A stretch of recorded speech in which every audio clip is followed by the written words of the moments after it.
John Heilemann, Peter Hamby, you're among the most well-sourced political reporters in the business.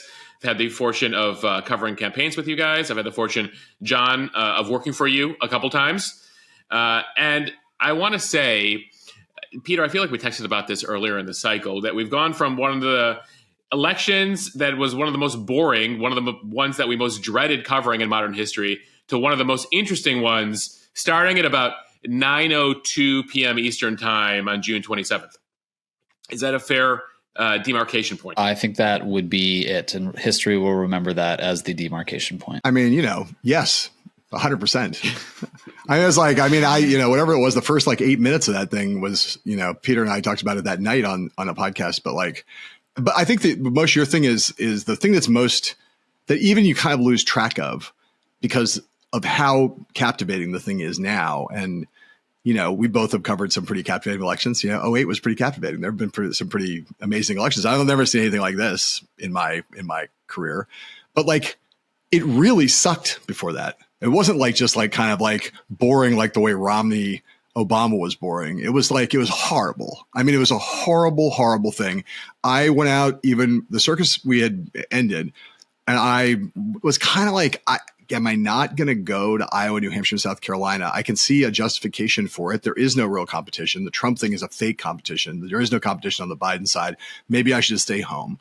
And my heart was like, God, it'll be a long time since I can't remember the last time I missed those contests in a primary season. Dude, and John, I was the same way. Moshe and I racked up so many Marriott Hilton points in Iowa and New Hampshire. South Carolina is my baby, my home state. I didn't go out for caucus night. You, John, you went to the Republican convention. I was like, pass. But I ended up going. And I'll tell you, it was weird because Morning Joe said, go ahead and make do a couple packages at each one. So I went out there and I've just for 3 days at each place. And I was it was so depressing. I mean, it wasn't just it was not a great race. It was just it was the acquiescent election. No one was excited. It wasn't even the Trump people weren't surprised. Trump was doing one event in South Carolina because he could fill an arena if he only did one event for the week. But if he showed up more than once, the crowds were going to suck because 2/3 of the people, even the most ardent political people, 2/3 of the people in both parties had kind of acquiesced to the notion that they were going to get stuck with Biden and Trump and there was no stopping it. But no one was enthused about it. And it was the most desultory, depressing, airless, dramaless, featureless, just a slog. And I was just 3 days at each one of those places. I was like, I'm glad we're not making the fucking circus because this would be a nightmare. And now, we're good. Well, the past 6 weeks, it's been 6 weeks now since June 27th. And even if you put the Sorkin writer's room back together or any sort of writer's room in Hollywood, you would watch that and be like, well, that's not believable. That's too much. But John and I are adding some color and some colorful adjectives to this, but there's also the quants and the data people keep coming out with these polls in recent weeks that show, since Biden dropped out, Kamala gaining nationally in the states among key subgroups and not even getting back in some cases to where she might need to be with 2020 as the baseline. So the race is still close, but it's interesting listening to pollsters and reading some of their memos in recent weeks where they're before Biden was in the race, and these are Democratic pollsters, we were before Biden left the race. Sorry, before Biden left the race, Democratic pollsters would be if you squint really hard, you can see these movements. And last week, Equus, which is a Democratic firm that measures, the Latino vote, their pollster Carlos Odio put out a memo and he had this line in there that I thought was really nice and candid for a partisan Democrat. And he said, in our polling this cycle, as in public polls, we saw results that occasionally made us question what was actual movement in the electorate, what were merely expressions of discontent, and what were polling errors immune to adjustment. For example, can Donald Trump win a majority of Latinos under 30? That was such a hall of mirrors. That scenario can now be ruled out with a high degree of confidence. In other words, the polling was just so incremental. You'd see movements this way. And that way, the Biden White House was this will be a choice in the end. And even though people don't like either candidate, they'll come home for Biden. That was their optimistic case. And now that you see with Kamala Harris in the race, actual movement in the polls, Democrats like, oh, holy shit, back before July, like we were cooked. At least that's the vibe. I'll tell you, I went to a basketball game in NBA season still. It must have been March. Okay. March with two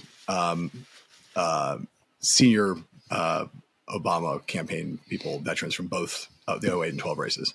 And it was right around the time Ezra Klein was writing about how Biden needed to step out and that you should do an open convention. And, and that was a lot of talk out there. It was fantasy. It was fantasy at that point. It was. And Lawrence O'Donnell had gone on MSNBC and laid out all the reasons why this was a disastrous idea. It would never work. It could never happen. It would be horrible. And one of the things was, Chicago, there's all these reasons Chicago, that not just the 68 memories, but how the mayor is now, and it will be chaos there, et cetera, et cetera. And I was sitting there with these two gentlemen from Obama 8 and Obama 12. And I said, who are serious consumers of political data, let's put it that way. And I said, oh, this Ezra Klein thing, I mean, like, it's just so ludicrous. Like, it's never going to happen. And it would be a disaster if it did. And both of them turned to me and were like, yeah, it would be courting disaster. And we would be better if we had that than what we currently have. Like, I would be willing to roll the dice on that. And they were saying it, because they had come to the conclusion by March that Biden had I pressed a little bit, and they were like, yeah, he has a 1 in 3 chance of winning, but like 1 in 3 is, I don't want to run against Donald Trump with 1 in 3. And it's never going to get better than that. Biden's going to get worse. Old people don't get better. He's going to get worse. And we're going to be further out of reach. And they were not even beginning to forecast, anything. But that was March, where people at that level of sophistication were kind of saying we could easily be down to a 1 in 4 likelihood by the time we get to October. And that's just not a risk you want to take. And I'd rather take some risk on the convention and roll the dice with Gretchen Whitmer or Kamala Harris than with someone who can run as a generic Democrat, because a generic Democrat against Trump is, a 50-50, maybe a little bit worse. But with Biden locked in at like a 1 in 4 chance, we're doomed. And that was that far back. So there's, I hear this a lot from people online, and I dismiss it. But the idea that top Democrats knowing this, to what extent was that part of their calculus in scheduling the early June debate, that they knew that they were playing with fire here with Biden, and this would give them that opportunity? Is there any merit to that? There's total merit to that. I think there are two things they were thinking when they scheduled that debate. One thing was they knew they were losing and that they needed to change the dynamic of the race. This has been widely said everywhere, that they were like, if the race is about Biden, we're going to lose, or we have a very high probability of losing. We need to change the dynamic of the race, and an early debate will do that. And then secondly, they would say, not about Biden dropping out, but their thing was, if he fucks up, it'll give us time to recover. And they were aware of the possibility that Biden would have a bad debate. No one was speculating about this scenario in the Biden campaign. They were not anywhere like that. They didn't think it would ever be this bad. No, and they didn't think that this, I think there's still some of them on the campaign now who don't believe this actually happened. like the idea this would happen, it was inconceivable and not wrong. It was perfectly reasonable to think this could never happen. It's funny too, because to the extent there were, the Biden people dismissed them as elite white male podcasters, but to the extent there were people who were, including some of our mutual friends, calling for Biden to step out of the race, they were suddenly grateful the debate was there. They woke up and realized, holy shit, we have an opportunity here. And it's a tight window, but we've got a month. And in hindsight, just one of the flukes and best things that could happen in the Democratic Party was that Mark Thompson wrote a note and invited Trump and Biden to an early debate for CNN, and they both said yes. Talk to me about the coverage of Biden the last couple of years, the idea out there that he was insulated, protected in some ways by the media. Obviously, there have been some people who've been, very out there, Alex Thompson of Axios and others. They were talking about his age, talking about his issues. Monday Morning Quarterback, the media coverage the past few years, did the media not push back hard enough on the fact that Biden was doing the least amount of news conferences in history? Did he get away with something that a Republican president would not have gotten away with? How much is the media at fault here for the shock that we all experienced on June 27th? Peter loves being a media critic. That's why I'm going to let him go. No, Moshe, you have this really direct relationship with your readers and your followers and your listeners. And I do too. And that's one of the benefits of what I do at Snapchat and what you do on IG, but also other platforms. And I think the people that follow us are what political experts would call like low information voters or low propensity voters. People who aren't reading Alex Thompson and Axios every day and aren't reading Politico. Well, and I would argue I have an audience of people that are very plugged into politics, but they're not that plugged in, right? They're not like obsessives. Totally. Not like totally obsessives. That's why they come to you to help sort of make sense of all this stuff. I know John just said I'd like to be a media critic. This is one thing where I actually kind of disagree with that like larger narrative that the media was hiding Joe Biden. I mean, one, we have to break out the different buckets here. Like the White House press corps, like they're in there every day. They have a job to do. Like it sounds crass, but you have to balance like your stories with your sourcing, and you have to pick and choose access. Pick and choose your moments. And like Peter Doocy at Fox was certainly like not afraid every day to like ask some of these questions in the briefings, and ask these questions of Biden when he's walking to Marine One, on the South Lawn or whatever.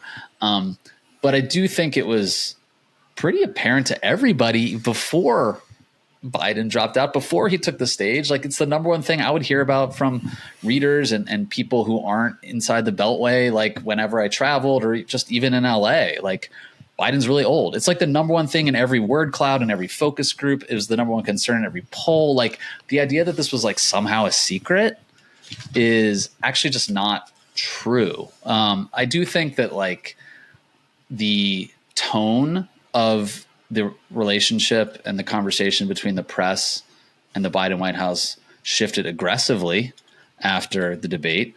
And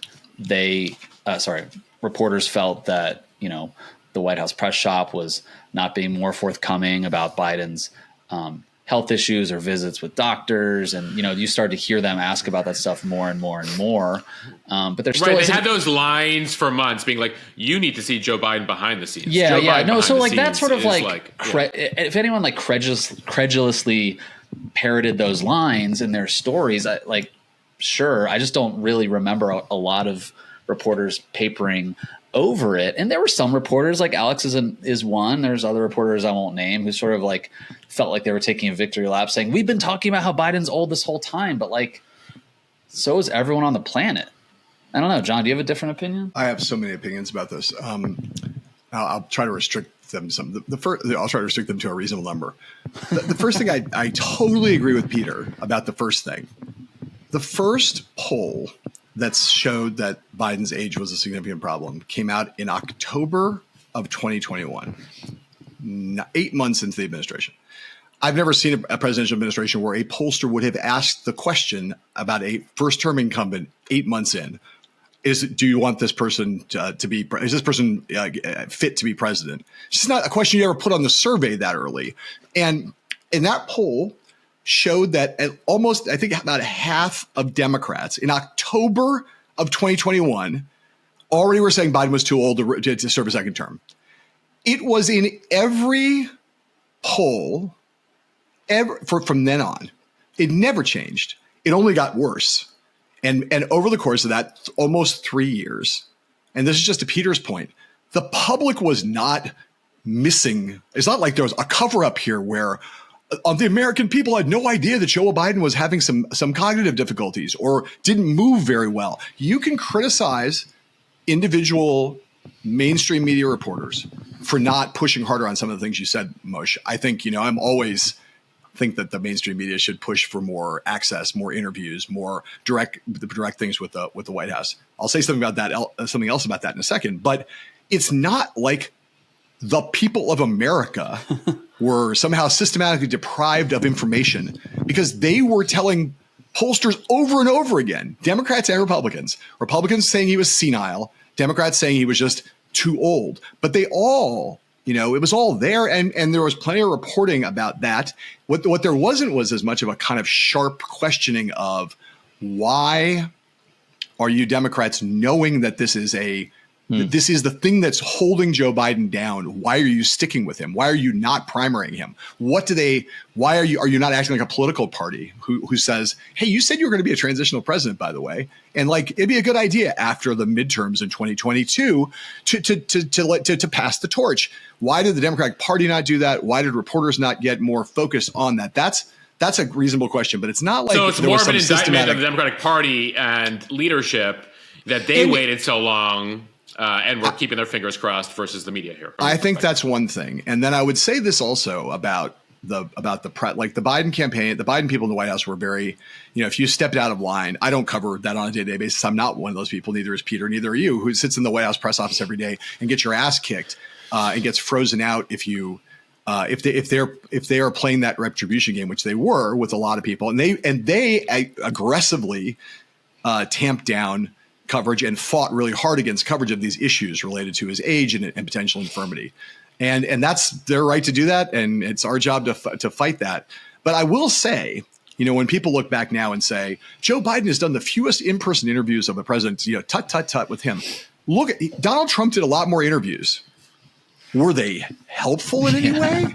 Like it harkens back to an old world where like a sit-down interview was a meaningful exchange of views, and a meaningful back and forth between a reporter and a president. Trump is another way in which Trump fucked up everything in a lot of ways in terms of our standards, which is that like the Biden White House their attitude was, well, we're going to do fewer of these interviews, but like, are you really citing Donald Trump as the standard because those interviews were edifying, because they were good for democracy?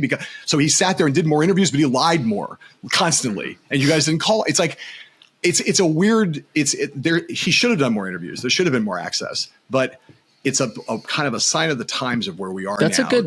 That's a really good point. That standard is not like, it's not the thing anymore. Like where if the point of the interview is accountability, Trump wrecked that standard. And I would like to get back to it, but the Biden people had kind of an attitude, which was, Joe Biden will at least answer your questions truthfully. He'll do fewer interviews than Donald Trump, but he'll answer your questions truthfully. When you want more interviews with a pathological liar, that's what we were getting before. So like, what's the standard here? Why is that the yardstick? Anyway, I think there's a lot of other things to say too, but there's a lot.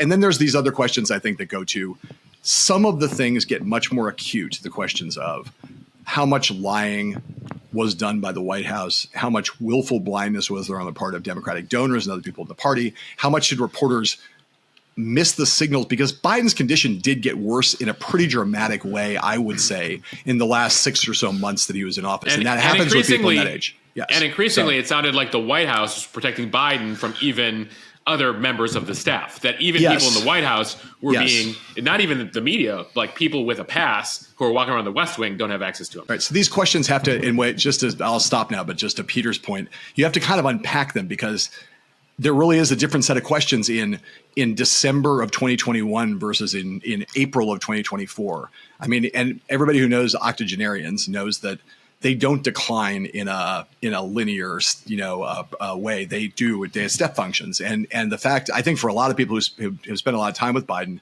some of the reason why donors were so shocked in the spring of this year was that they had seen him in the fall and summer a year earlier, and that he was radically different from their point of view, like up close in their houses, like going to donor events. He wasn't on prompter a year earlier at a small donor event. So that's significant. And that struck me as shocking.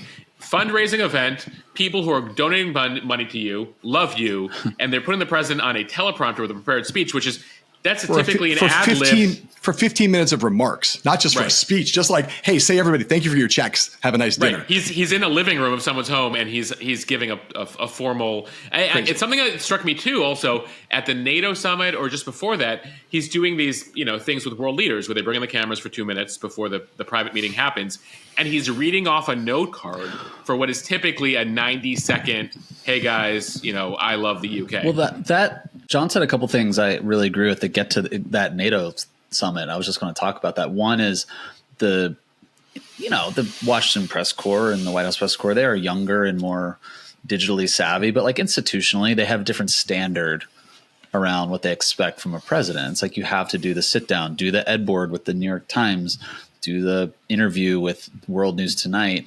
Half the time, like not only will there not be a meaningful exchange of ideas, the first thing and the main thing that they're going to ask and then tweet out on social media, whether you're CBS News or NBC News or CNN, there are concerns about your age, sir. Right. So like they're just going to ask about sort of style over substance, one, but two, like beginning really with Obama, then Trump, now Biden, like they don't, as Biden himself is old school and watches Morning Joe and reads, the New York Times op-ed page. The White House wanted to just put him in safer positions, and they can. They don't need to go to the mainstream press anymore. They can do sort of, friendly digital interviews. They can put him on Jay Leno and have him drive around cars. They can bring influencers into the White House. So there's that. But John said something too, like it's very clear looking at videos from Biden, even in 2021 and 2022, that he was more lucid, quick on his feet. Like it seemed like he had a sharper mind. He looked a little younger even. And that's not to mention him in 2020 and even in that debate with Paul Ryan in 2012. And so there could have been something where something to watch actually is the 2 hours that he did with the New York Times ed board, which the video is fully up. Yeah. And he's taking it from like 15 New York Times editors and responding, and you're like, oh my God, who is this guy? So if you're sitting what year is 2020 during those New York Times ed board early 2020. Yeah. So like if you're Biden, look at the debates against Trump in 2020. Yeah, exactly. That first debate against Trump versus this debate, you can say that it's not that hard to figure out. Right. So if he, let's say, to the extent there is quote unquote decline, whatever that means, old age, like any health issue, any like, neurologist doctor visit issue. That stuff happened in a very short period of 6 to 8 months. And like, if you're sitting in the White House as a press person, like, it's like my parents and I here in Richmond just went out and bought a new TV. They've had the same TV for 5 years. You look at the TV you've had for 4 or 5 years, it looks the same. All of a sudden you put up a new TV, you're like, holy shit. This looks way different. Like if you're just sitting there watching this and over the course of 6 months, like maybe something seems a little different. You might not like call it out as much. Whereas people out there in the world were seeing these videos and these clips. And that brings me back to the NATO summit and what I said earlier, how the tone and aggressiveness of the media coverage of Biden changed after the first debate. Like the New York Times came out with like this quintuple byline, really well reported story. Like they even put like David Sanger on it, who covers like the foreign policy, the diplomacy world. Like went back, they called diplomats, they like talked to like Giorgia Meloni's aides in Italy, and they were like, there were moments when Biden seemed totally out of it and weird. There was the concert at the White House that became a meme where Biden was sort of staring off into space. They went back and interviewed people who sat next to him, which suggests pretty high-ranking people, either elected officials or aides, who were saying, something seemed off that day. So people were in the press were willing to be more aggressive about it once the dam broke and the entire world saw that first 5 to 8 minutes of the debate. There started to be like a real rush of reporting that went back over the last 6 to 8 months, being like something has changed here. And that's obviously one of the things that helped lead him to leave the race. All right. So he's left the race. Kamala Harris is it. Peter, your latest story is about the race to define her. Both her campaign's attempt to define her and Republicans' attempt to define her. There's some polling out there, some data out there to bring in, which is what's most effective, what's least effective. What have they discovered so far internally, and what do Republicans know about the keys to defeating her in the fall? Well, some of this isn't even just polling stuff. Like it was pretty intuitive that the minute Kamala Harris became the nominee, there were maybe 2.5 or 3 ways to punch at her. One, you work for this guy, Joe Biden, who's unpopular. His economy is unpopular. That's your economy. 2, everyone remembers the border czar memes and like how she, sat down with Lester Holt and said, we have been to the border. So like she was right. Whether you were the border czar or not, you had a role on the border. Correct. And the border has been a disaster. Yes. Northern Triangle, immigration, et cetera. Just the notion, hazy as it is, there's something to do with border security was a knock on her. And by the way, that issue always favors Republicans, and it did before Kamala became the nominee. Biden was losing on that issue. And then there was sort of like the third bucket, which was the sort of cackling radical socialist from Oakland who wants to empty the prisons and all that, which is tethered to all the liberal positions she staked out when she ran for president in 2020. So those were like the hits. And, I talked to Blueprint, which is sort of an independent Democratic firm that's funded by Reid Hoffman's billionaire Democratic donor, and they're sort of doing a lot of message testing this cycle. And I don't know if the Biden campaign likes them or not. I have a hunch they're kind of annoyed by them, but they put out these polls to sort of suggest the Democratic nominee should or shouldn't be talking about this. Here's some messaging. Here's how to better reach young people, et cetera. They found that the Kamala Harris's biggest vulnerability is the immigration bucket, that she's weak on border security, tying that to crime and instability. They found that to be the most salient issue, not just with all registered voters, but with independent voters in particular, followed by prices in the economy, followed by San Francisco radical. I will say one of many reasons Harris has been so adept at this moment is she understood this initially, and they've been really nimble, way more nimble than they were with Biden at the top of the ticket. They came out immediately. Their second paid media ad, they're positioning her as a border security hardo from a border state who's like going to, arrest the border gangs and stop the flow of fentanyl. And she sided with Biden to push this, border crackdown bill that Republicans rejected. So take your biggest vulnerability and go on offense with it. Totally, yeah, address it. And the thing that they're figuring out right now, I think, as we record this, and they might have come out with paid media around this in the intervening days when people are hearing this podcast, it is how to talk about the economy and prices, which remain up since the pandemic. That's a hard thing to fix. Even if inflation is coming down and other economic indicators are heading in the right direction, people still feel the pain of interest rates. They still feel the pain of high groceries, high rent prices, cost of healthcare, et cetera. So, they did put out an ad a couple of days ago about flicking at this biographical detail, which I actually wasn't aware of, that Kamala Harris used to work at McDonald's when she was in college. And they put that into their ad. Son of a working mom who didn't own a house until she was in high school. Like, very interesting contrast with Donald Trump. And I think you'll continue to see more of that. But, I do think that the prices are going to continue to be whatever. Smart Republican people say that's the way to run against her. At the same time, we continue to hear a range of attacks against her, which suggests that Trump or his allies haven't really settled on a message against the quote unquote DEI candidate or radical socialist. And Trump is even calling her beautiful, looking just like Melania. So there's a whole mess of messaging out there that suggests Republicans haven't quite figured it out yet. John, it felt like for a while that Donald Trump ran one of the most disciplined campaigns of his life. And we're grading on a curve, obviously, but that it felt like he, for a while, I think even some people in the media were like, oh, wow, they seem to really have their act together, Team Trump right now. And then July 21st happens, Biden drops out, and it feels like he's been sort of lost since then. That's a very kind way of putting it.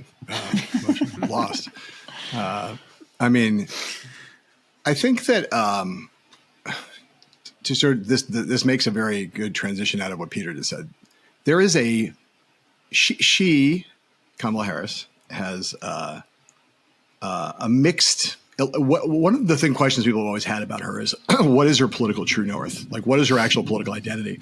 I've known her since 1999, and she was a relatively tough on crime DA in San Francisco. She was not part in San Francisco where I lived at that time. She was not seen as the radical left by San Francisco terms. And this was what she ran away from as president was Kamala as a cop, right? The left was going to paint her as being on the side of the pigs, of the man. And so she abandoned. Right, social justice warriors were ascendant. She abandoned, or they seemed to be ascendant. As it turned out, Joe Biden won the presidential nomination by running exactly against that, to his credit. They were certainly ascendant online. And so she ran against the most obvious thing that as she introduced herself to the country, a prosecutor, Kamala for the people, which was her thing from day one. And then they got scared of that because they thought she was going to get, she had to run further to the left. Now, what actually she does or doesn't believe about some of these things is an open question. But she has a bunch of positions she took in 2020 that are way to the left of what's tolerable among the subset of voters that are going to decide the election in the center of the electorate in battleground states. And there are a lot of the ones that Peter pointed out she's run away from now. She says she's no longer in favor of single-payer health care. She's no longer in favor of driver's licenses for undocumented workers. I forgot she co-sponsored the single-payer health care bill with Bernie Sanders in the Senate. Yes, I mean, she took every left-wing. The numbers show she's the second most liberal senator beyond and Bernie she Sanders. was more liberal than that because she took positions that she would never have had to vote on in the United States Senate in positioning herself for the 2020 race. That was a bad political calculation. But I think the open question to a lot of people is, well, which of those things? She's running away from all of them now. So here's my only point about this is all that collection of things that made her, and they touch on, I mean, other than Biden economy, which I actually think she's not, it's going to be hard to make her own. Yeah, she's not getting voters are giving her the benefit of the doubt on that stuff. Which is so interesting. Immigration, but nobody sees it, partly because nobody knows who she is and knows what she does in the administration. That was the case with most vice presidents. But the border thing is a problem because whatever you call the title, she was supposed to be like kind of have an instrumental role in at the border. And that is a thing you can hang around her neck, which is why that's a more effective hit. But here, and this is a campaign that Chris LaCivita, Trump's co-campaign manager, has run for 100 Republican candidates and ran it for George W. Bush, helped run it for George W. Bush in 2004 against John Kerry, which is find a Democrat who can be painted as extreme to the left outside the mainstream, pin that on them. When they try to run away from it, make them into a flip-flopper. And when you make them into a flip-flopper, you're really calling them a phony.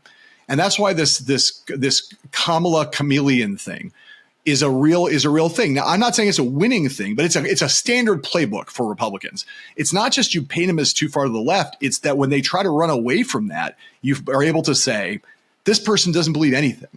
This person is not an authenticity, as you guys both know, especially among younger voters, but all voters. Like once you make someone into a phony and they're totally inauthentic, they're fucking doomed. That's the mousetrap that Republican consultants and smart Republicans want the Trump campaign to run and want Donald Trump to run. They have one problem, Donald Trump. And Donald Trump is not, to date, not only has he not embraced that campaign, he has embraced no campaign. He's run 9 different campaigns against her. He's got 3 different nicknames. He's got 7 different arguments and all of his own grievances and all of his own insane, lunatic ramblings. There's not a Republican in their right mind in the country who didn't look at that Truth Social post where he said that she was using AI to fake her rallies and didn't think he might have cracked. He might be broken, because I think he actually believes it. It's not just he's just spreading misinformation. I think there's a reasonable chance that Trump is way more cognitively infirm than Biden ever was. And we're starting to see it under the strain of, old people are not great at adapting to change. He was very comfortable. I was watching one of his rallies a couple days ago, and he's talking still more about Biden than Harris. And yes, about Biden. And he's saying, again, in the realm of the lunatic, Joe Biden's going to come back and stage a coup at the convention. It's like Jon Stewart the other night was like, dude, he's not coming back. It's like Trump is now the old guy in the race. And he's had issues, both psychological, emotional, spiritual, but more importantly, cognitive for a while. It's like, the confusing of Willie Brown, of potentially the confusing of Jerry Brown with Willie Brown is just the same thing as the confusion of Nikki Haley, bird brain Nikki Haley, with crazy Nancy Pelosi in the primary. He's been slipping for a long time. No one wanted to pay attention to it because Biden would make slips and he looked frailer. So we looked at that split screen. We looked at that split screen. Yeah. We looked at that split screen. We focused on Biden. Now the split screen is here's young Kamala Harris and young Tim Walz, and they're in their late 50s, early 60s, and Trump looks what he really was even before. He looks really old. He looks really confused. He looks, all unfocused, undisciplined, unmanageable.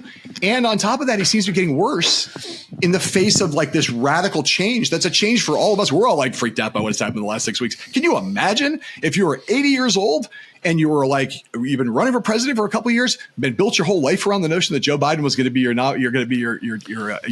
opponent. You're coasting to a blowout. Yeah. And all of a sudden there's this black woman who you're not super comfortable with women, or with black women especially, who's suddenly surging.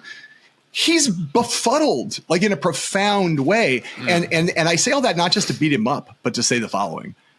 You can't run the playbook of a smart campaign when you have a candidate who's as singular as Trump. He is his campaign. Trump is, he's been their greatest strength and their greatest weakness. And right now, they need him to suddenly be disciplined, focused. And he's, as of now, from the day that she became the de facto Democratic nominee, he hasn't had a news cycle where he's behaved like a remotely disciplined or focused candidate. He's been a nightmare. And if he keeps doing that, she's going to roll over him. he might find focus, but they can't run that campaign. Paid media is not going to solve their problem. The focus is always going to be on Trump. The ads aren't going to help. If Trump can't drive the message, they won't make the argument. If they don't make the argument, she's going to roll to victory, and it's going to be a blowout potentially for Harris. The other thing that's changed with Kamala as the nominee, it's like not just that she's surging kind of organically. And I think one of the biggest things that we've noticed in polling is the quote unquote double haters who didn't like Biden or Trump have kind of gone away. And like Kamala, it was 20% of the electorate. 1 out of 5 yeah, voters so were like double hater. to the extent RFK was at like 10% as a third party, he's now at like 5. Kamala's winning the double haters like by like a 3-1 or 4-1 margin. It's totally like those people are all off the couch as they were saying. They don't know enough about her. They don't know enough about her to hate her right now. Yeah, I mean, that's true. And that's one of the things. Can Republicans make those people turn them back into double haters? Really, in some ways, right? So John, this is why you're smarter than me and more veteran here. I named like 3 attacks on Kamala, but like you just sort of like bundled them all together. And what I think is actually a compelling criticism of her, the chameleon thing. And I noticed that a few days ago when JD Vance, who is, being mocked and, memed and whatever, and his negatives are not great, but he, as an attack dog, seems like he's able to throw a punch and deliver a message in a way that Trump isn't right now. And he was asked on Inside Politics with Dana Bash a few days ago to defend Donald Trump calling, Kamala, or basically just how she chose her racial identity, how she turned black, those comments. Right, she turned black recently. Yeah. So JD Vance smartly pivoted and said, look, like I think what I believe what she believes. But here's the problem with Kamala Harris. She says one thing in front of her own room. She says one thing in another room. We don't know what she stands for. She's not talking to the media. She's not doing interviews. She has no North Star ideologically, as John said. And so like that is a compelling hit on her. Like, who is this person? Like, she's a mystery. Now, the flip side of this is, to the extent Kamala is surging right now and Trump is on defense, and how do you run against this person? One thing that has shifted pretty decisively from Biden to Kamala is that this campaign is playing to fucking win. Like, they don't care that they're flip-flopping like on an issue. They're like, I don't fucking care. Yeah, we're not for Medicare for all anymore. We don't want to abolish ICE anymore. And they're just like throwing punches at Donald Trump. They're mocking him. They aren't afraid to just like put out like a sarcastic press release. They're calling him weird. Like, they're just are fully these the on same offense. people, by the way? Were all these people working in Wilmington before July 21st, and they just they got unshackled? John can talk to that. Well, I would say that look, there were always the Biden team. I think, Peter, you'd agree with this. The Biden team had a good, creative bunch of digital strategists who were there on the digital side, who were there prior to the changeover. I think those people, in the end, you can have the best digital strategists in the world but it's all about the candidate. There are candidates who are potentially viral and memeable, and candidates who are not. Joe Biden with I don't know what the best example. Like, if you try to take like, I don't know, if you created some kind of a platonic ideal of a digital strategist who had the strategic savvy of Karl Rove and the digital savvy of XXX, and you can't make Joe Biden or Hillary Clinton into a good memeable candidate. You can't do that with Mitt Romney either. There are candidates there's a brand you can sell to young people in a memeable way. Earlier, there were some candidates that were Facebookable or tweetable or whatever the stage of technological evolution was. Harris's and Walz are both in different ways. In the same way that Bernie, it's not about age. Mm-hmm. Like, Bernie was like totally social media friendly, even though he was old and grumpy and had dandruff on his shoulders all the time. He wasn't Pokemon going to the polls. Trump, I mean, even Trump, even ability of the Trump was a great social media candidate. Yeah. Gray was a great social media candidate for his purposes. I mean, he dominated social media. He dominated Twitter in 2016. It helped him win. So I think you can't lay it at their feet. I think there are a bunch of talented digital people who now have something to work with with having this nominee, and they're all, let's go. You could see it when they went very quickly and adopted the the Charlie the brat the Kamala's brat thing, and they suddenly they were moving on a dime to adopt that on all their the avatars all over the various social media accounts. They were I think those people feel like they're liberated. But John, even the coconut tree thing, right? Take a thing that is being used to mock her as laughing Kamala and own it. But beyond the social media feeds, John, because you reported a bunch of these Obama mercenaries coming in, after Kamala became the nominee, it did feel. I like to think of them not as mercenaries because I'm not sure they're going to be making very much money doing this. I think the Obama mercenaries are making more money outside the campaign than they'll make inside the campaign. But I think the Obama people are hardcore, right? But that's what I'm saying. So if the Biden people were cautious, so then did the Pluff and Stephanie Cutter and these folks come in and just be the Biden people we shouldn't change her position on this, and Pluff just be who fucking cares? I think that the Biden people were doing the best they could do with a flawed candidate, and they thought that they different candidate, different strategies, and I think what I would say is that a lot of the way a campaign's temperament and metabolism is set from the very top, and Mike Donilon, Steve Ricchetti, people who had been around Biden for 30 years, Anita, a lot of those people. Anita's, those are serious people and very talented. And they won a presidential election, and some of them have won more than one. But there's a different cast to was a softer, more insular. This group is not insular or top down. They are used to the Obama, which still has a hierarchy in it, but they're used to a lot flatter an organization, communicating a lot more clearly. And also just they've been out of the game. They've won 2 presidential elections in the past for the first Black president of the United States. There's not a lot that they're afraid of. They've been here before. They've had in a race not with Trump, but with very similar dynamics of a boundary breaking candidate there's going to be things you have to deal with on that front. And they are all there for 90 days and only care about one thing. The only reason they're there, which is they're there to win. They don't give a shit. They don't have another career. They're not looking for another job. They're not looking to run another campaign. They're there. They're already in the Hall of Fame. So it's and they have come in, to your point. I think the people who make the stuff were all talented people. They now have a new candidate and they have leadership that's very, very relentless and hyper focused and really competitive. And David Plouffe, who I know, really well. The main thing about David is that he's analytically brilliant. He's a great organizational mind, and he understands how to make these things work in a million ways. But the core thing about him is he's one of the most scarily competitive human beings I've ever met in my life. It would rip your fucking esophagus out if that was what it took to win for the candidate he was running for. And that was if he'd be running for a congressional candidate in Delaware, not to stop Donald Trump. I mean, there's that eye of the tiger is in there now, and those people have fresh legs also. But the fresh legs thing is really important. Because it's these guys didn't go through. They weren't in rice paddies trying to keep Biden alive as a candidate for months and months and months. They were sitting on the outside watching all that. And now they're in that was a struggle, man. It's you can't, these people were all trying to do good work and they're all trying to save the country from Trump. But it was dragging Biden forward to try to keep that going from the standpoint of an operative was not fun. It was a slog. And these people who came in, the Mitch Stewarts of the world and the David Binders of the world and David and the rest of them. These people are man, they've been in the bullpen. They're ready to go in and work, one quick inning, basically. What it is, really all it is in this race. It's a 90-day sprint in a 2-year campaign cycle. Bring in fresh arms, and the fresh arms are fresh. And it's Mariano Rivera is still pretty great when he was 41, you still saw him sawing bats out of people's hands at 41, that's sort of Plouffe right now. So they're having fun at Wilmington headquarters, but let's go back to Mar-a-Lago for a second. Not having as much fun. And we were talking for a while, the intervention with Joe Biden, who's doing the intervention. How does it work? Over in Mar-a-Lago right now, how does an intervention work with Donald Trump? How has it worked in the past? I see Kellyanne Conway's name being tossed around.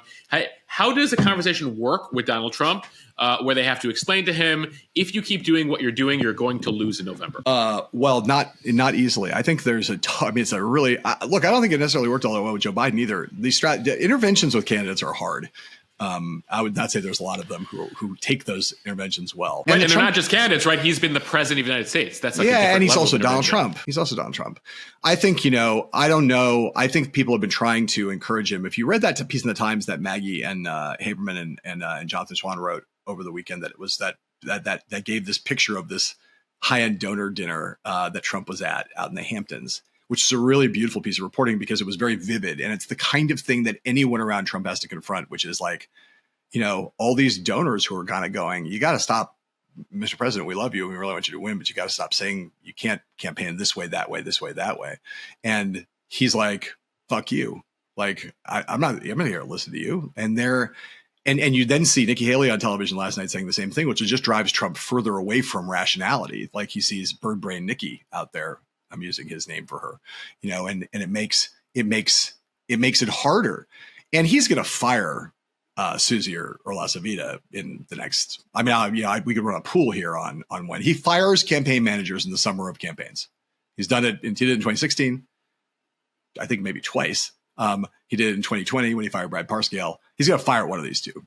And I think, in some ways, I saw this floated somewhere else, but in some ways, I think the Supreme Court immunity thing has changed the game for Trump in some ways, because he now feels less worried about going to prison than he was when he didn't know that he had immunity. And I think that doesn't mean he doesn't want to win, but I don't think it's like part of why he was willing to do what Susie Wiles and Chris LaCivita, who are both serious campaign people, part of the reason why he was willing to submit himself to them in the period of the time, Moshe, that you said, where he was pretty relatively disciplined for Trump, was because he was afraid of going to jail. He was like, all right, tell me what to do. Keep me out of jail. You guys keep me out of jail. Great. Like, so great. Right. I need to be president again, so I stay out of jail. And now jail is looking like less of a thing. Less likely. And I think his fear is less likely. And I don't make predictions, and I do occasionally make bets, but I mean, the odds of one of those two being fired between now and Labor Day are really high, really high. And that's why it's really hard to do an intervention, because, you walk in the door and go, sir, we all have to have a talk. Well, you can have that talk on the plane on your way back home. See you later. Bye. Nice to know you. I don't know what I'm trying to do. I can't do a Trump imitation. I was going to say that sounded actually much more like Bill Clinton. I know. I always laugh back and go, oh man, I love that tie. Peter Hamby, he would come in and he had these floral ties. Every time I saw him, I thought, to Peter, man, you are a handsome young man. I swear. if I was as good looking as you when I was that age, you can't imagine the trouble I would have gotten into. Peter, what are Republicans telling you, and how big a deal is September 10th, that debate? I mean, it's a big deal. It's a big deal for Kamala too. I mean, that was the thing. She can't. By the way, I agree with the idea, and she will solve this. There's all this like talk out there that she needs to talk to reporters. She needs to do interviews. Like, yeah, she needs to do one or two. Yeah, she should do some press gaggles. They'll fix that. The big test will be voters don't give a shit. Yeah, they don't give a flying F. Well, sorry, I mean, based on what you guys just said, it sounds like Kamala Harris is just reinforcing what we already learned from Trump and what we learned from Biden, which is our colleagues in the mainstream media who were once the most important thing between the voters and the politicians are no longer the case.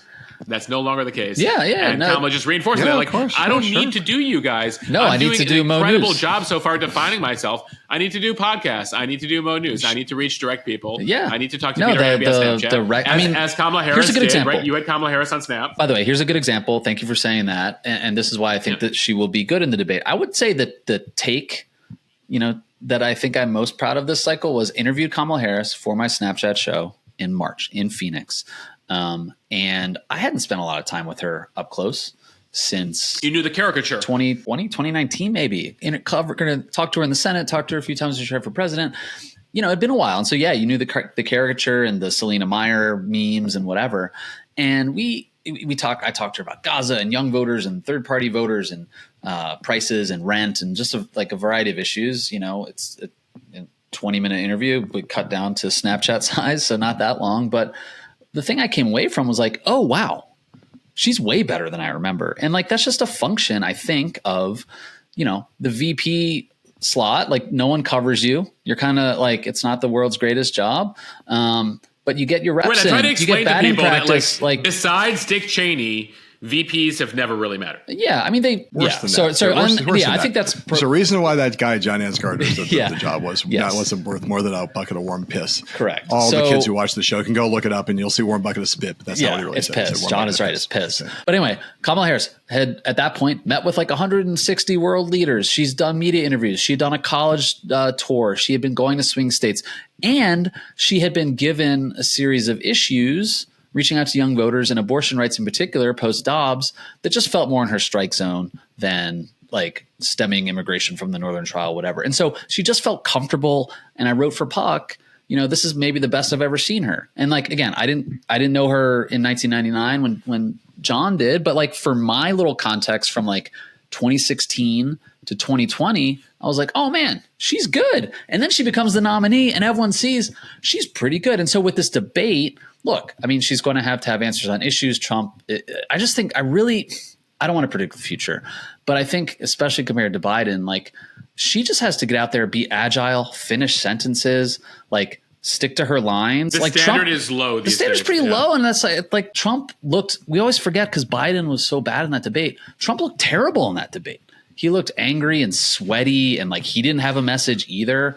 And it's hard to imagine that version changing. His was one of the worst debate performances in history. Right. So the stakes are certainly high. The race is still close in the battlegrounds, et cetera. Yeah. But I just think, I think she's coming in. I don't know. I think she'll be better prepared than. I think she will do interviews. I mean, she's not going to do that. Like, there's a reason why they haven't made why they haven't told. Trump's got these 3 debates that he's proposed. They've agreed to the original one.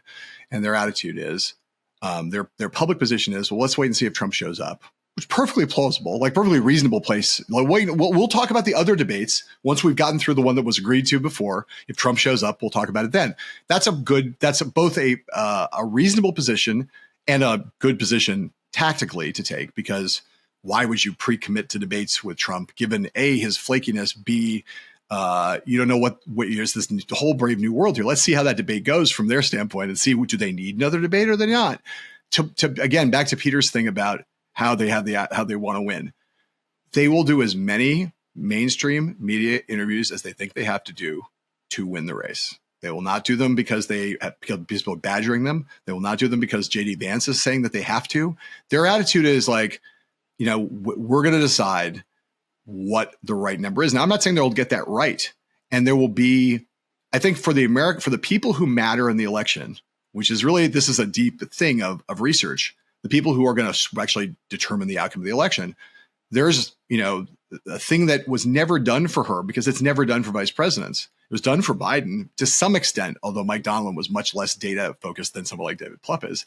It's like, they will know in real time, on the basis of analytics and polling, like when they're doing enough to make people feel that they know Kamala Harris, that she's answered questions that satisfy people's concerns, and when not. We'll have a reasonable sense of that as we roll through. And so I think they're right now, if you're on the roll she's on, why would you go to an interview where it's like you got a convention, you've got the last thing you can control in the whole cycle is next week. This is a thing that people basically don't understand about presidential campaigns, which is you control almost nothing. You control the VP announcement. You control you control your own announcement speech. You control the VP announcement to some extent, although that's even once it gets out there, who knows? Yeah. And your convention for 4 days, you get to run a television show and a digital media operation for 4 days where you're basically unobstructed. Trump will try to make noise around it, but basically you have the air to yourself. After that, you're done. Everything's out of your hands at that point. So they are, I think, saying, she's been the de facto nominee for less than a month, guys, and she's on a roll here. I mean, this is what they're saying to themselves. Why would we, because JD Vance is yelling at us about she's not taking questions. Why? No one right now seems to be caring what she's doing, the work of consolidating. No normal human cares about that. John's totally right. Yeah, right. And at some point, if persuadable voters in the battleground states start to express concern that they don't know enough about her or that she hasn't answered questions, they need to hear more, the campaign will be able to adapt to that going forward. Again, they will either get it right or get it wrong. They could fuck it up completely. But right now, this is what a smart, disciplined campaign would do, which is keep the winning days. Trump has not won a news cycle since that Sunday when Biden stepped aside. Not a single one. And they have 4 days of control next week. When they get to the other side of the convention and see where the numbers are around Labor Day, what work do we need to do? What states are actually in play? We know these 3 blue wall states are in play, but is Arizona really in play? Is Georgia really in play? Is North Carolina in play? Is Nevada in play? Are we playing in all 7? Are we not playing in all 7? Who are the voters in those groups, in those states that we needed to precise? 6% in each one of those states. I mean, they are going to be methodical, and that's the way they are. I'm not saying she's not beatable. She's beatable. She could fuck this up in 50 different ways. She could fuck it up in the debate. She could fuck it up in the first time she does an interview. She could fuck it up on a rope line. She could fuck it up in a press conference. She could fuck it up anywhere. A lot of things we don't know. She's never been a nominee of a party before, and she's still totally new. She's been perfect so far. Would you bet on her being perfect for the rest of it? They're never perfect. No, inevitably there will be mistakes. She's going to fuck up somehow. Will Trump capitalize when she fucks up? How big will she fuck up when she fucks up? She will fuck up. They all fuck up. Will Trump be able to capitalize, or will Trump be out of his mind and talking about, whether she's actually black or not, when a moment when a real candidate would capitalize? All these things are unknown. She could lose it in a million ways, but like right now, man, they are playing their hand in a very both aggressive and careful way. It's like being really rigorous and also aggressive that is a Pluff specialty. Like that is a thing of like, how do you be totally controlled within your game, but also be really risky, be really aggressive in terms of where you press your advantage and where you take risks. That's what they're doing right now, but we'll see on the other side of Labor Day. That's when like the next, after they have what will I'm sure be a very successful convention next week. Because I just very likely will be, but you'll get to the other side of Labor Day and then we'll see. Can Trump get it together? Does she start making mistakes? What is the actual the map that actually matters, and who are the voters that are still out there to get? Peter, what are Republicans telling you near Trump, who want Trump to win, et cetera, about how the next 80 or so days go? I think that, so if you talk to Republicans working for outside groups for Senate campaigns, they were very happy a month ago, as we've been saying this whole hour. They're playing defense now. Quinnipiac just came out with a Pennsylvania poll showing Harris +3 over Trump, but Bob Casey now winning Pennsylvania over Dave McCormick by 8 points.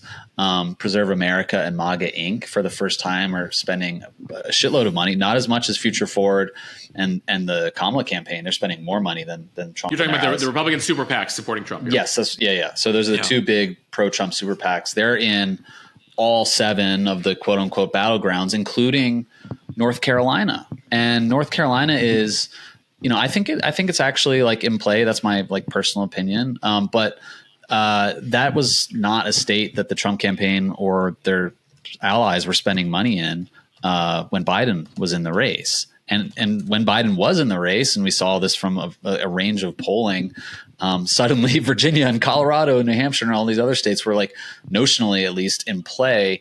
And so Trump is playing defense. They're spreading money around elsewhere. That's like less money to go to Senate candidates. And the flip side of this is talk to Democratic campaigns. You saw the rally in Nevada a few days ago with with Kamala and Tim Walz. Jackie Rosen, the incumbent senator from Nevada, she was kind of hiding from Joe Biden for a good month or 2, even before there the debate. There were a number of Democratic members of Congress that were hiding. Just watch where the candidates move. Like they are in the rallies. I'll be interested to see if Kamala gets to the point where she's so favorable they can use her image in TV ads and whatnot. But money was frozen in that Biden period, even down ballot. Like people were just confused what to do about their party.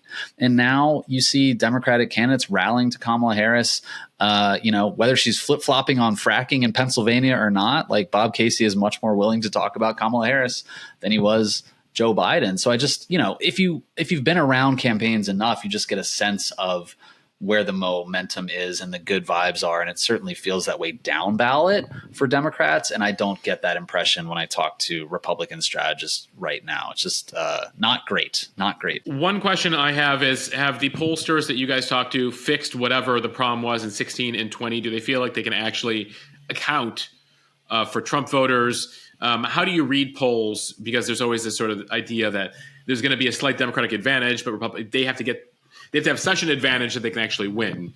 Have they figured out a way to get to the bottom of getting a real sense of at the state level how they're doing? We don't know. So 20, this is like now, the short answer is they still don't know. Yeah. So the 2020, they're like, we fixed all the problems in 2016. Really, we fixed them all. It's like, oh, fuck, we didn't fix any of them. Sure. Okay, there's a lot of interesting things going on, actually. So 2016 polling error, what was it? 5 or 6 points. Trump won. Surprise. 2018, Trump's not on the ballot. Polls are accurate. 2020, Trump's back on the ballot. Polling error, surprise. Biden wins, but by less than the polls said. 2022, polls were good. So that's the sort of conventional wisdom. Trump's on the ballot, polls are tough. Trump's off the ballot, polls are more accurate. You also have what's going on right now. There's like so much like news out there and excitement and momentum for Democrats. You've got this like Nate Silver calls it like response bias. Like people are more willing to answer polls and deliver favorable opinions if X candidate is doing better. And so like maybe Kamala Harris is doing better in the polls than she actually is because those Kamala supporters are more excited to like answer the phone and talk to a pollster, and other Republicans or Trump supporters are not. And then on top of when that, your candidate's not doing well, you might not answer the call. Yeah. And so look, online polling has existed now for what, like 5 or 6 cycles, like midterm and presidential, and it's gotten pretty good.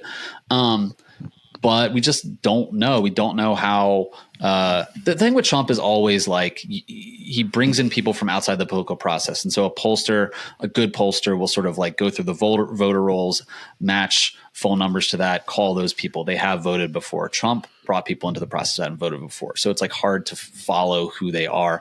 And now, like the media environment is so different. You've got all these people aging into the electorate. I think like 6 or 7 million people are going to turn 18 between now and election day. I'm not saying all those people are going to register to vote, but like, how do you reach those people? It's like really, really, really hard. So polls have been generally still pretty accurate. Pollsters have made up for this problem by weighting non-college voters more. So they'll like sort of extrapolate from their results and sort of balance out their polling. But by the way, everyone talks about polling like it's science. Like sometimes it's just like mysticism and magic. Like they're guessing what the electorate's going to look like. And so I don't know if things have been solved. I mean, polls were accurate when Trump was not on the ballot. Polls are not as accurate when he is on the ballot. Here we are. Finally, I want to end with Bobby Kennedy Jr. because there was a moment. Well, because why not? There was a moment because there's at least one of the three of us also has a worm in his brain right now as we speak. So. There was a moment in the spring where it felt like, wow, this guy could be the most impactful third-party candidate since Ross Perot. When you looked at some of the polling, again, not winning, but like, oh, wow, he's in double D. He's hitting 10%. He's hitting 12%. And then he's not really campaigning. He's doing these calls with Trump. But most significantly, as you mentioned earlier, he was taking advantage of like the double haters out there. Like, I hate Biden, I hate Trump. I'll just go Bobby. Like, I need to send a message to the parties that they can't keep nominating guys that I hate. What do you get? I mean, do you have a sense of what is his plan in the last 3 months? What are his goals here?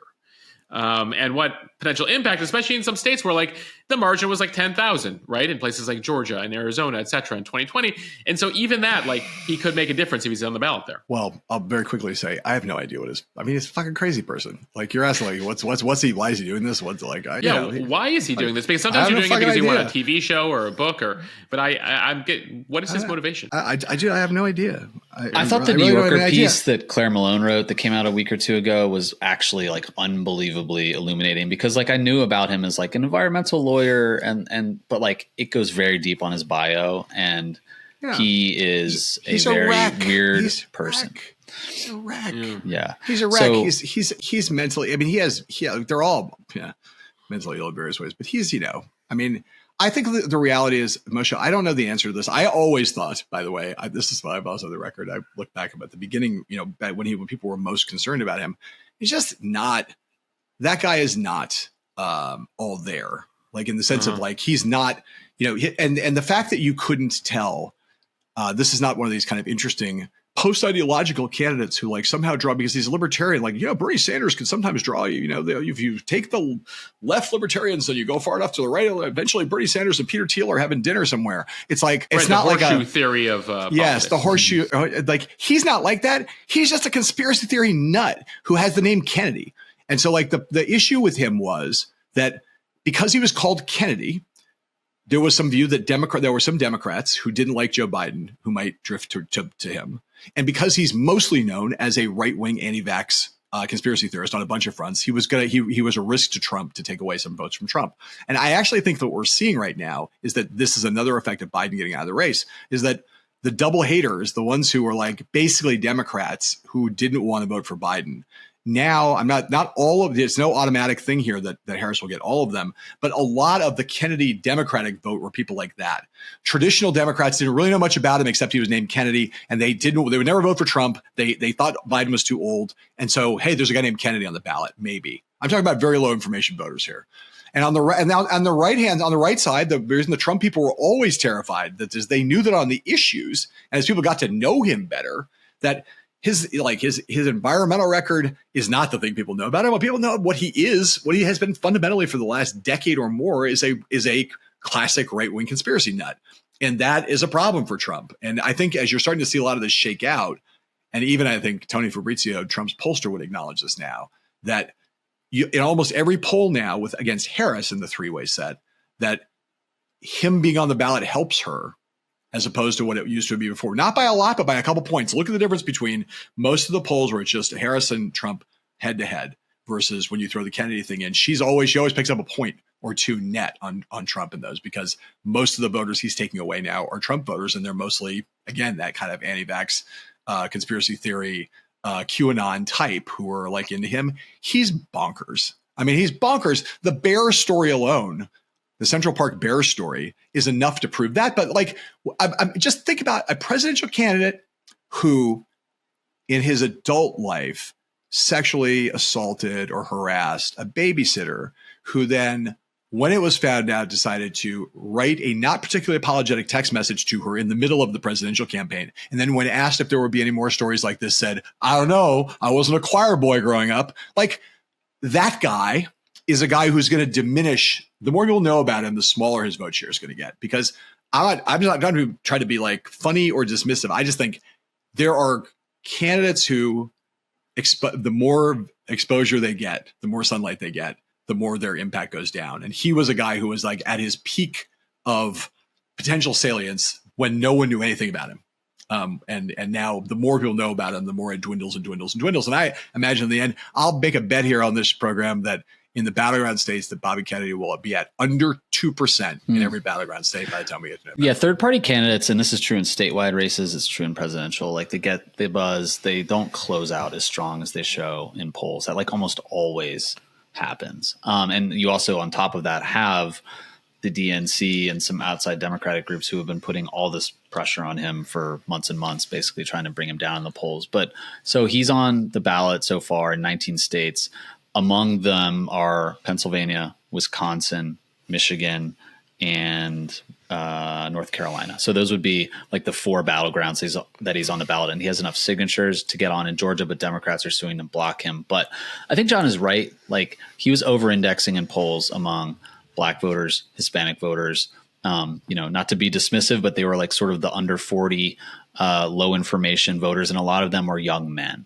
And he was also over-indexing among young white men. And like those people, there's a gender gap, by the way, among young millennials and Gen Z, like under 30 voters. That's very interesting to watch. Like a lot of the younger women are actually at parity with Kamala as they were with Biden in 2020. But young men are drifting toward Trump or drifting toward the couch. Yeah. And so some of those folks were going for RFK Jr., but I think I just like they might have already been in the Trump RFK bucket anyway, sort of to what John is saying. So I think John is basically right about the directionality of his candidacy. And I think that to your point, Moshe, is that like, look, if this race is super close, I mean, super, super close, which it could be, reasonable assumption, it's all going to matter. You're going to be worried about, they're looking at, Cornel West isn't going to draw a lot of votes, but he's going to draw some votes. And again, when Biden was on the ticket, Cornel West was a problem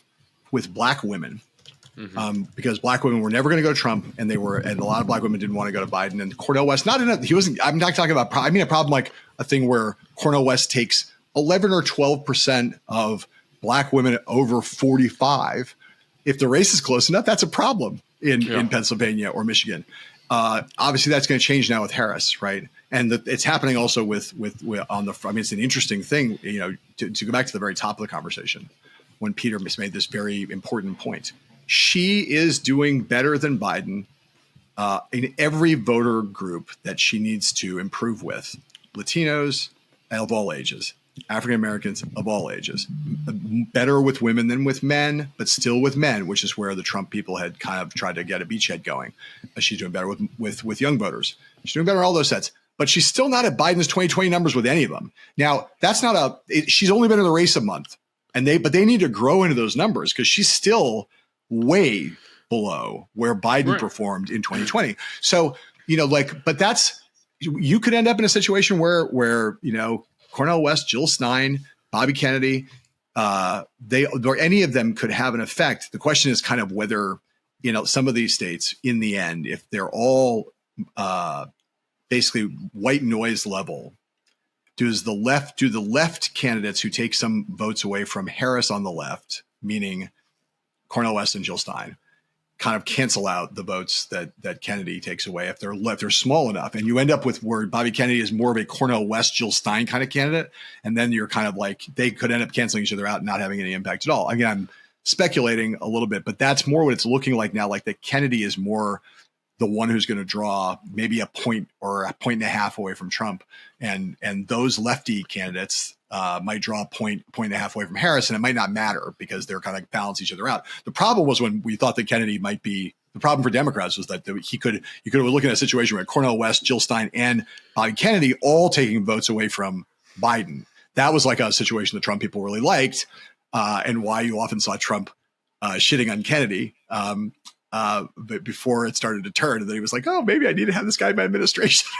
Yeah. I mean, you can read Trump's pretty transparent in his calculations. When you see how Trump talks about Kennedy, you could tell what Tony Fabrizio was telling Trump at various phases of the race about who Kennedy was taking votes away from. You can track it pretty well with the way Trump talks about Kennedy because he's been all over the map. John, Peter, we'll leave it there. See you guys in Chicago.